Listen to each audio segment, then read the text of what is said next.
أعزائنا المشاهدين الكرام السيد والسادة في كل أنحاء العالم وفي بلدنا الحبيب الجزيرة الأمن والسلامة جمهورية تنزانيا المتحدة.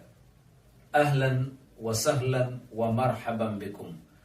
Ndugu zangu, tunakutana kwa mara nyingine katika uchambuzi wa makala zetu mbalimbali zinazohusu masuala ya siasa, diplomasia, lakini pia sanjari na masuala ya sayansi ya jamii.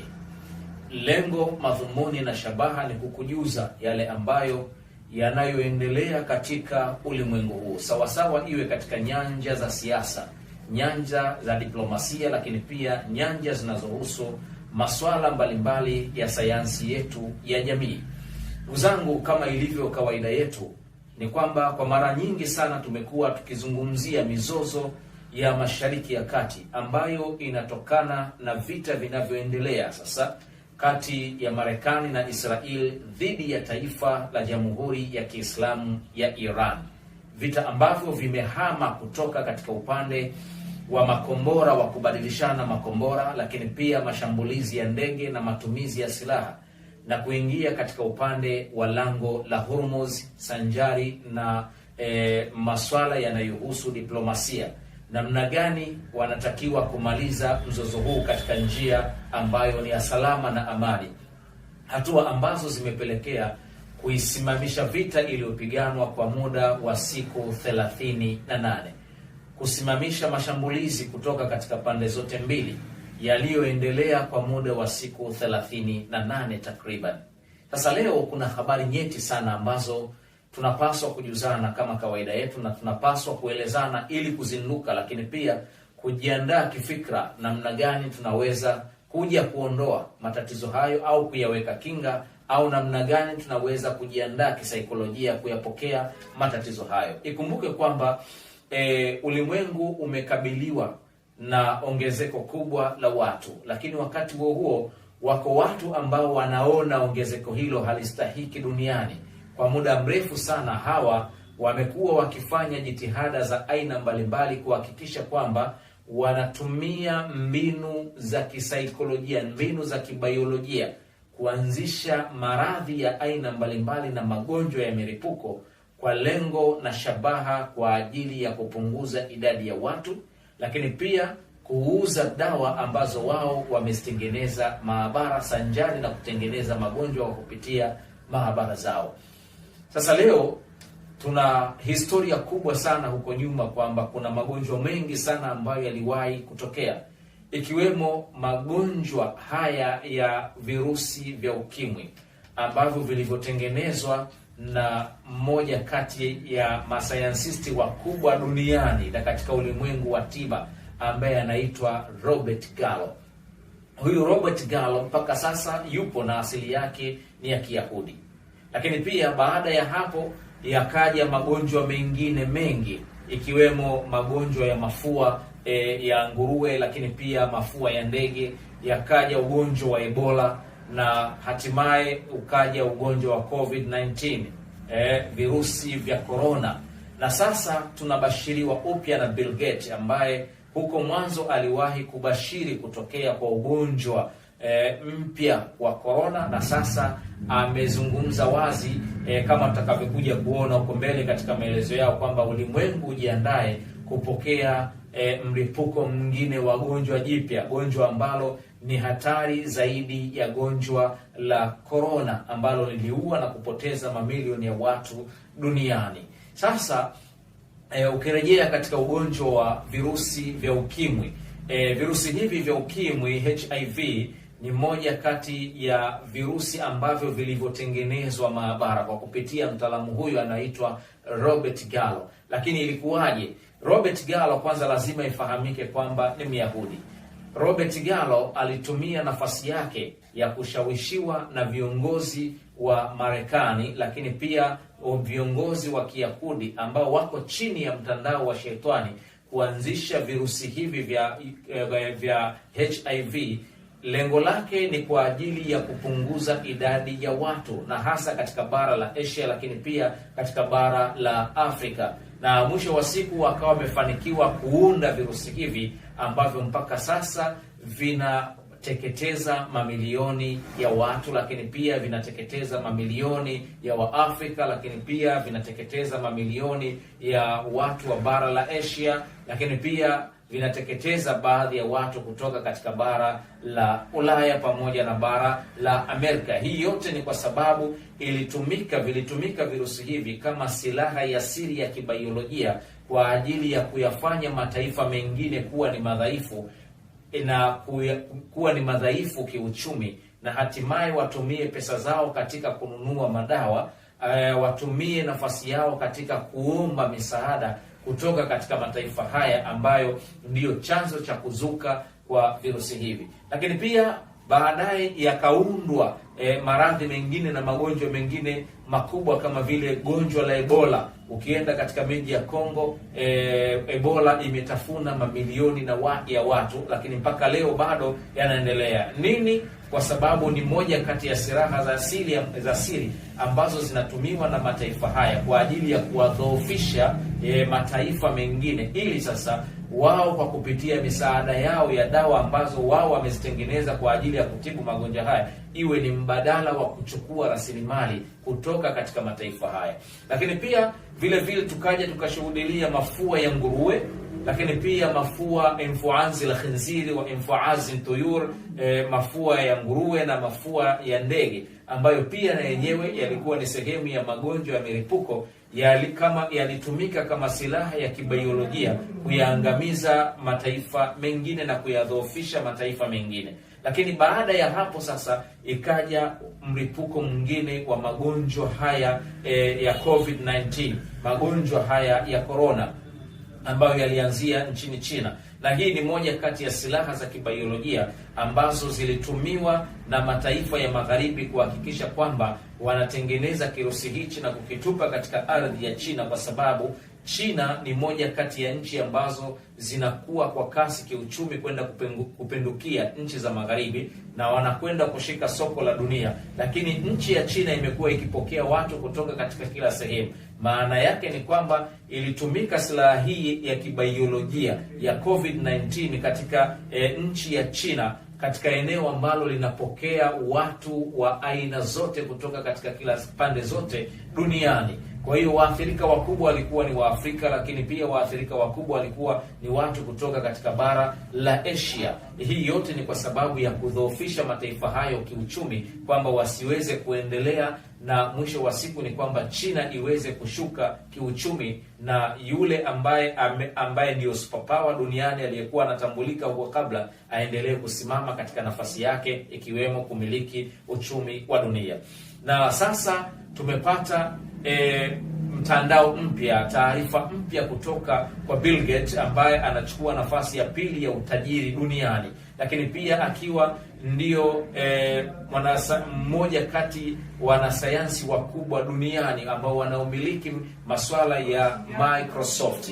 Sasa alichokuja kukiongea ni kwamba anatoa tahadhari ulimwenguni kama ambavyo alivyotoa tahadhari kutokea kwa ugonjwa wa COVID-19. Sasa anakuja kutoa tahadhari ya dunia ichukue tahadhari kwamba kuna mlipuko wa ugonjwa lingine linalokuja, ambalo ugonjwa hilo ni hatari zaidi ya COVID-19, ambalo litakuja kuangamiza watu, idadi kubwa ya watu ulimwenguni. Sasa ikumbuke kwamba Bill Gates ni mmoja kati ya washukiwa wakubwa ambao wanaotuhumiwa kushiriki katika unyanyasaji wa kingono, ubakaji, lakini pia ulaji wa nyama za watu katika kisiwa cha Jeffrey Epstein, ambaye Jeffrey Epstein pamoja na washukiwa wengine akiwemo rais wa Marekani wa sasa walikuwa wanafanya kazi hizo za kuteka watoto na kuwauza watu na kuwauza binadamu na kuwafanyisha biashara za ngono,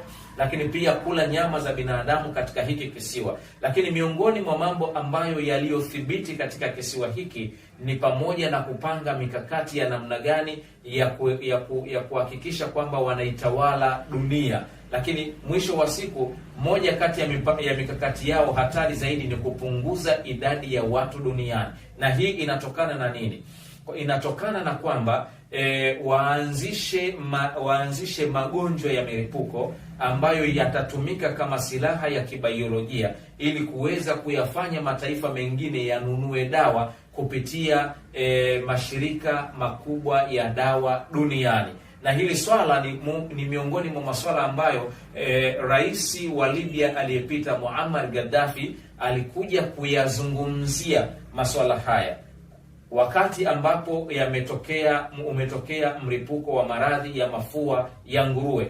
Muammar Gaddafi alilieleza Baraza la Umoja wa Mataifa kwamba ni jambo la ajabu sana kuona kwamba milipuko hii ya mafua ya nguruwe yanatokea, maradhi haya yanatokea duniani na yanakuja kukandamiza idadi kubwa ya watu, halafu mwisho wa siku unasikia kwamba yanatokea mashirika ya dawa duniani WHO ya kazi yake ni kuuza dawa kwa watu ambao wameathirika na kwa watu ambao wamekumbwa na majanga hayo. Hebu isikilize hii speech, halafu nini tutakachoongea.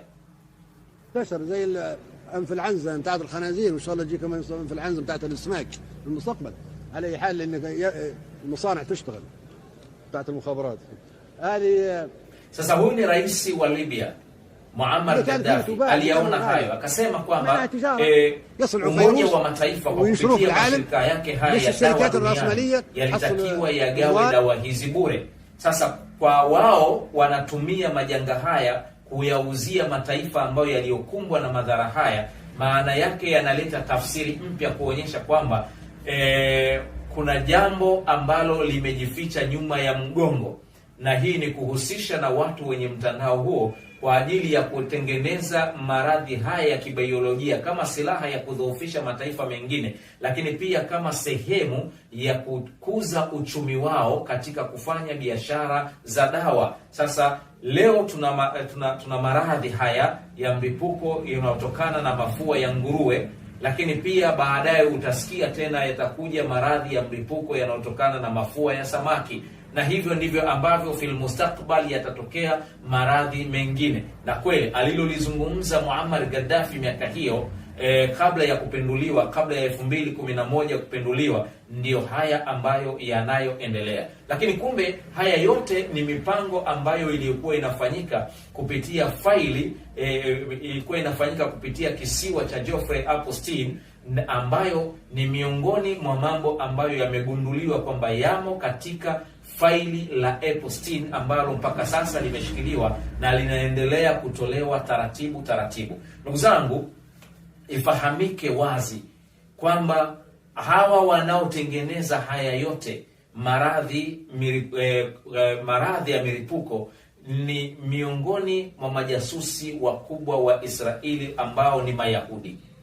Na ikumbuke kwamba Mwenyezi Mungu Subhanahu wa Ta'ala amewazungumzia Mayahudi katika Qur'ani katika aya nyingi sana, lakini pia amezungumzia Banu Israel katika aya takriban 80, wamezungumzwa katika aya takriban 80, kuonyesha kwamba fitina zote hizi tunazozijua duniani, fitina zote zinazotokea duniani, migogoro mikubwa yote ambayo inatokea duniani, chanzo chake ni Mayahudi.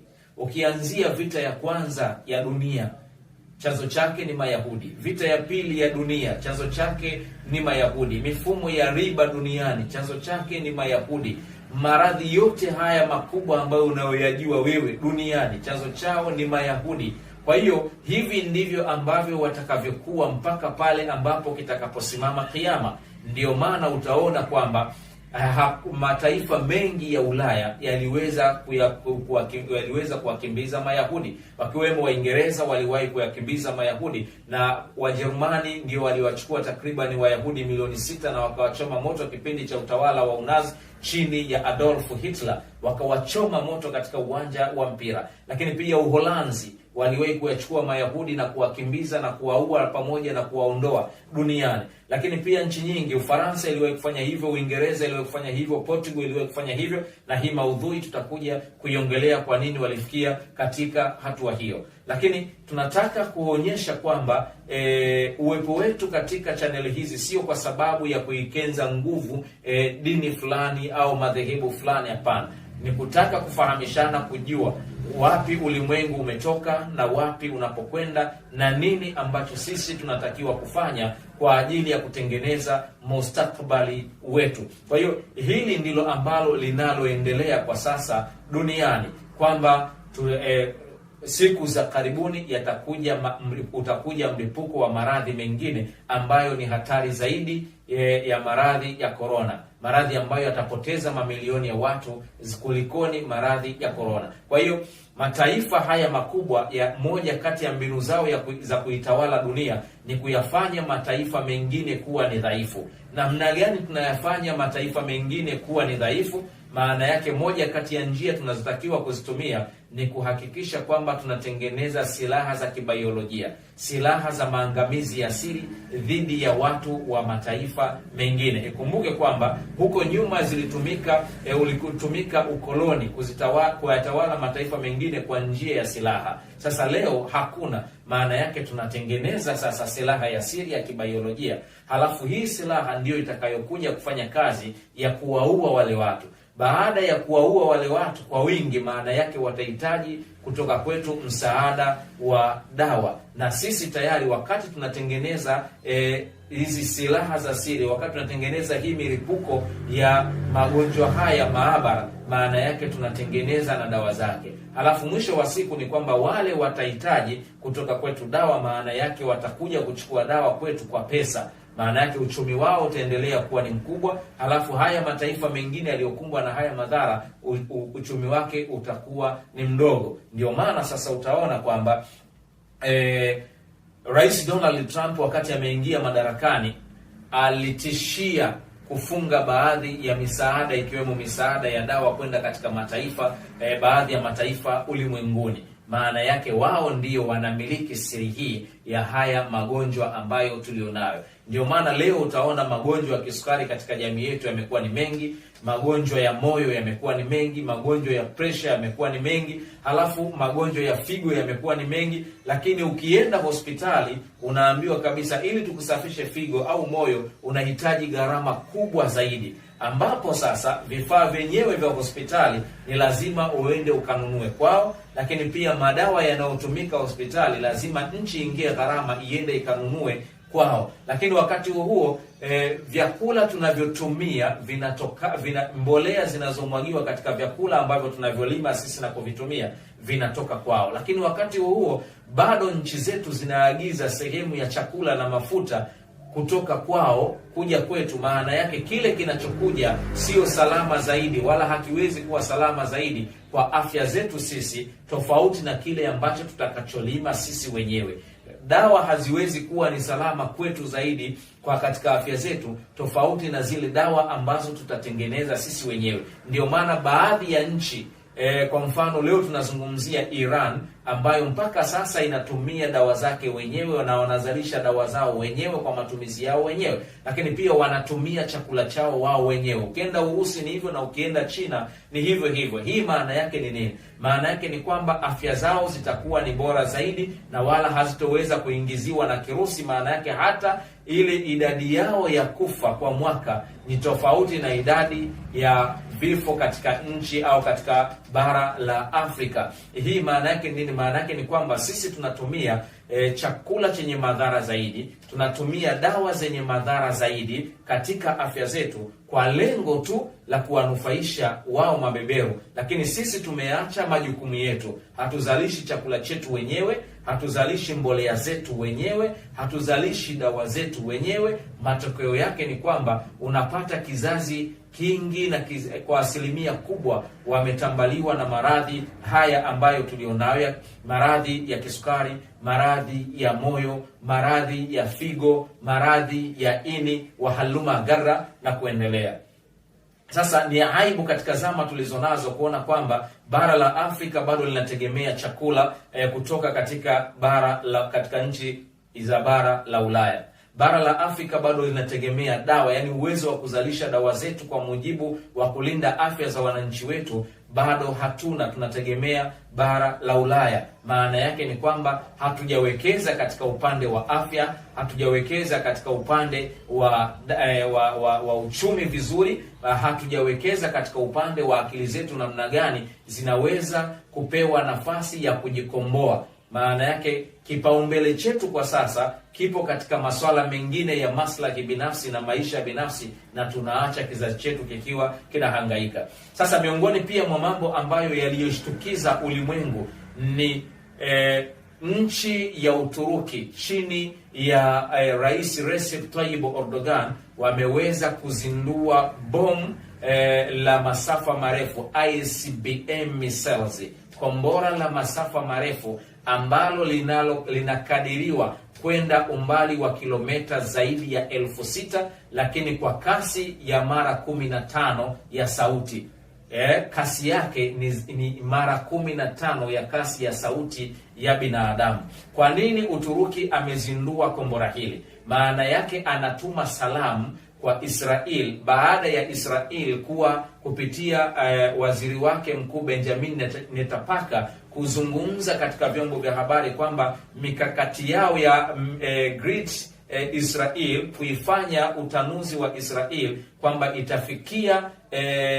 itafikia mpaka Uturuki, maana yake kutoka Iran kwenda mpaka Uturuki. Lakini pia katika mipango yao wameanza na Iran, na baada ya Iran wanakuja Uturuki. Lengo, madhumuni na shabaha ni kuhakikisha wanatoa madhehebu ya Shia, lakini pia wanatoa madhehebu ya Sunni, kwa maana ya kuiangusha Uturuki ambayo ndio muhimili mkubwa katika upande wa madhehebu ya Sunni kwa sasa duniani. Sasa Rais Recep Tayyip Erdogan amezindua silaha hii ICBM missiles, silaha kubwa, silaha ya kutisha, silaha ya ajabu, lakini pia imekuwa ni jambo la ghafla duniani kuona kwamba nchi kama Uturuki imeweza kufikia malengo hayo.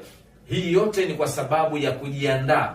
Unapomiliki uchumi, lazima uchumi ule uhifadhiwe na ulindwe, kama ambavyo pia uchumi unatakiwa ulinde nguvu ya jeshi na kuinua nguvu ya jeshi, na ndivyo hivyo ambavyo uchumi wa Uturuki sasa unalinda nguvu ya jeshi la Uturuki, unakuja kulinda uchumi wa Uturuki. Lakini hii ni pamoja na salamu na ishara njema kwa dunia na hasa ulimwengu wa Kiislamu na ulimwengu wa Mashariki ya Kati, kwamba Uturuki kwa muda mrefu sasa plani zake ilikuwa ni pamoja na kuirejesha Ottoman Empire.